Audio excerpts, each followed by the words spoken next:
தியானத்தை பற்றி We ஒவ்வொரு feel that meditation must be spoken about in every possible way and from every angle of understanding. The reason everyone is encouraged to meditate is simple. It creates an opportunity to gain clarity from the small mistakes and partial understandings that we carry within ourselves. It opens the door to a profound possibility.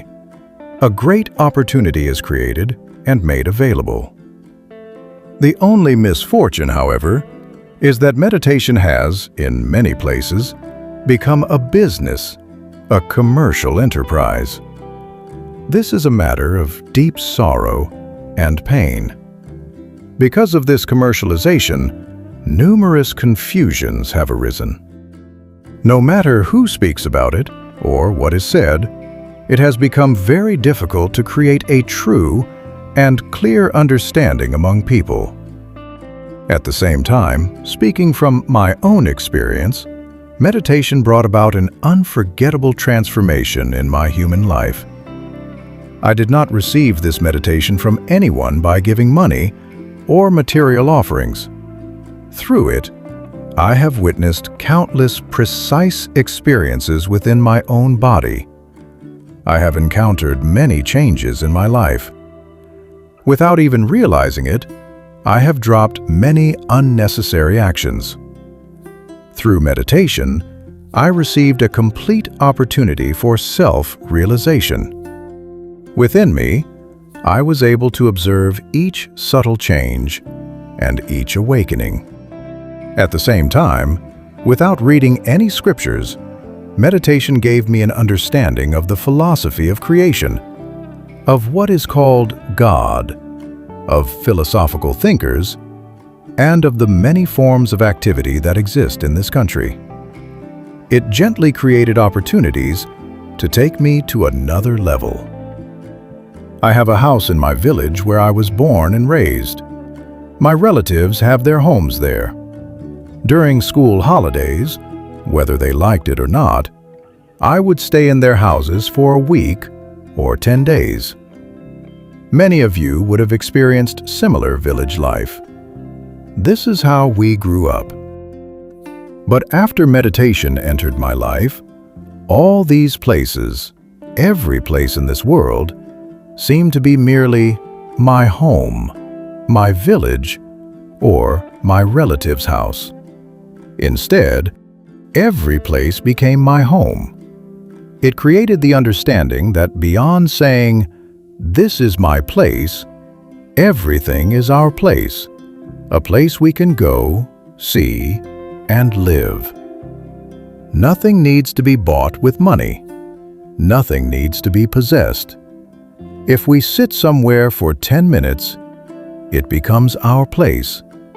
If we lie down somewhere for 10 minutes, it becomes our place.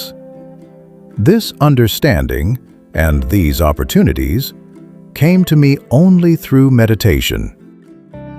Meditation gave me the chance to look at my entire life from a completely different dimension. Many may ask, what truly happens because of meditation? What does it do?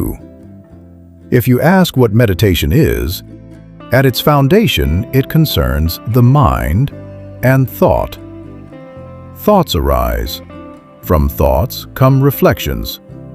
From reflections you think, discuss with others, or act. You wake up in the morning with plans, yet sudden ideas arise, and you adjust your actions accordingly. You say, "Something occurred to me," and you discuss it with others. All this inner production, this constant generation within, needs strengthening, correction, refinement. Where is the tool for that? That tool lies within meditation. Meditation provides a subtle opportunity to correct the daily flow of thought, planning, and intention. It is not merely sitting in silence morning or evening. It is not an outer religious act. When a Christian reads verses from the Bible and remains absorbed, he is seen as a religious preacher. When a Muslim prays, sincerely remembering Allah, religious colors are applied to him. When someone chants the name of Shiva and remains immersed, religious identity is attached. All of them follow a path shown by great beings. But those who do not understand these paths often look at them from outside and assume it is blind religious attachment. It is not blind attachment, it is attraction. No one journeys toward the divine by forceful attachment. It is like magnetism.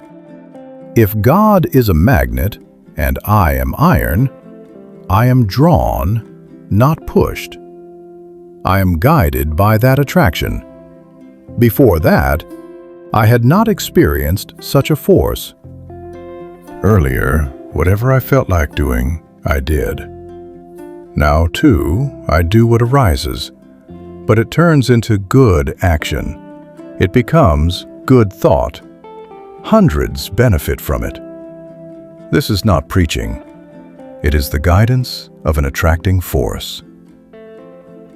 If you are attached to a leader, a book, or a field of study, you cling tightly and follow. But in meditation, attraction arises naturally. That is nature. Just as sunlight from millions of miles away affects us profoundly, so too does truth. What does one gain in meditation?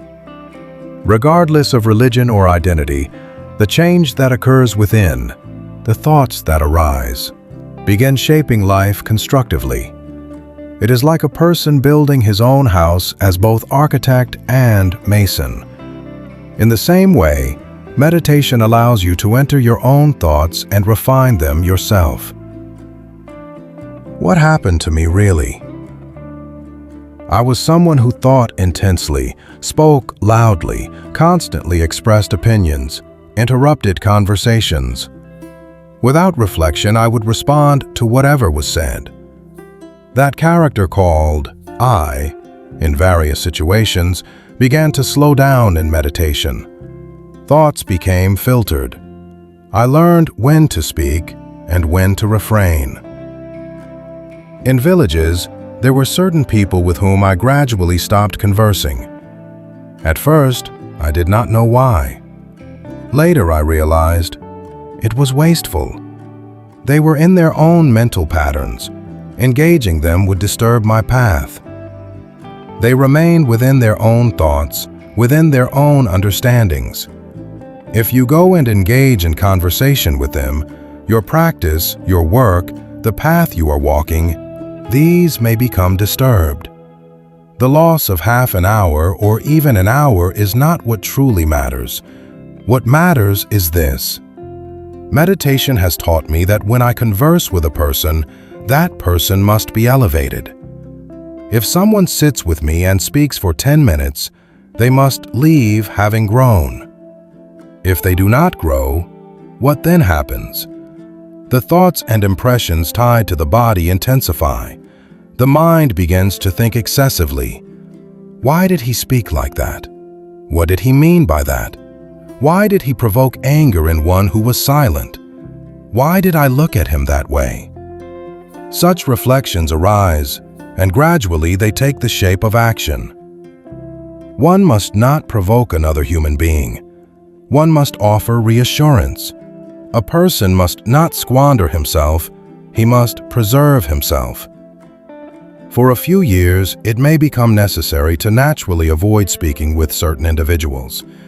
If you consciously decide, he is coming, I must not speak to him, that is called control. But meditation is not control. It is not suppression. The manner in which avoidance happens should unfold naturally. That is something that arises from within you. What we call nature is none other than the divine at work. Just as hormones shift within the body, so too, in a given moment, your state of thought changes. You may feel no inclination to speak. Your legs and hands may not wish to remain there. Your body itself may urge you to move. then do not stand and converse with the one before you. Move on. If you remain with a smiling face and begin with 2 words of conversation, it will not end with 2 words. It will grow into 10, into 20, and continue expanding.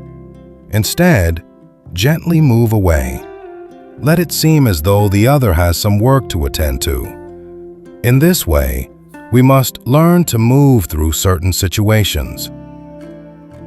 When we move on, not only is time saved, but we ourselves are renewed. We encounter transformation within. This is one of the most important discoveries in meditation. What I discovered is this: without wasting the body, without allowing it to deteriorate, without constantly entangling it in varying mental patterns with fellow human beings, we must create opportunities to use it rightly. This understanding created in me the possibility of completely diverging from the paths traveled by those in my village. What then did I gain there? From morning until evening, they engage in all their activities. They earn money. They have meat and fish to eat. They receive pleasant words. They live in a state of happiness. None of these came to me. Yet if one were to ask what I received there, it is this: I was preserved without any waste. Without being dissipated in any way, what happened within me? There was no pressure, no depression, no conflicts of opinion. I had no judgments, no sense of, this man is good or that man is bad. Such opinions did not arise in me. What remained there was simply myself. I alone was present. I spoke to myself. I answered myself. I did not grant a third person the opportunity to enter.